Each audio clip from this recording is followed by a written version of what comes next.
An arrest in the death of Amir al-Shamari. Classmates of the 7th grader and those of his accused killer are both struggling to cope with this shocking news. Students are being offered counseling. At the same time, we're learning new information about what led up to the arrest of a classmate.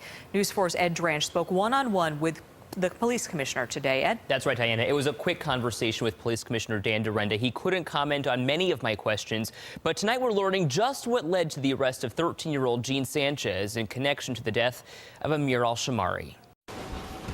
Although they walked out of city court with their faces covered, Police Commissioner Dan Dorenda says Jean Sanchez's family was there when the 13-year-old spoke to police about Amir al-Shamari's death. Probably about 10:30 or so, actually showed up at police headquarters with his parents. And he was ready to confess at that point. I won't go into details on that. I can't. The suspect was interviewed. Actually, was interviewed at Buff State. They have what they call a sunshine room to interview juveniles. Homicide detectives interviewed him at sometime shortly thereafter. They placed him under arrest. Did he have a lawyer at all present when he was confessing to the crime? Do you know? I won't go into those details. His parents were present. As for Sanchez confessing to any crime, Dorenda had this to say at a Tuesday press conference. The suspect last night did make admissions to homicide detectives.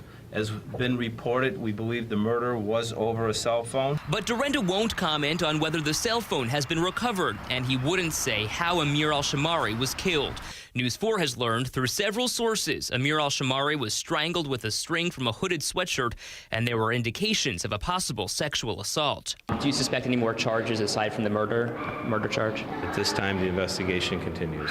Sanchez sits in a juvenile detention center on Buffalo's west side without bail. He pleaded not guilty to the second-degree murder charge on Tuesday and is due back in court on Friday. I've also confirmed tonight attorney Paul Dell has been assigned to represent Sanchez through the Erie County Assigned Counsel Program. Dell would not speak with me today since he's still reviewing the case, but he will be in court with Sanchez for Friday's felony hearing. Reporting live tonight, Ed Dranch, News 4 at 5:30.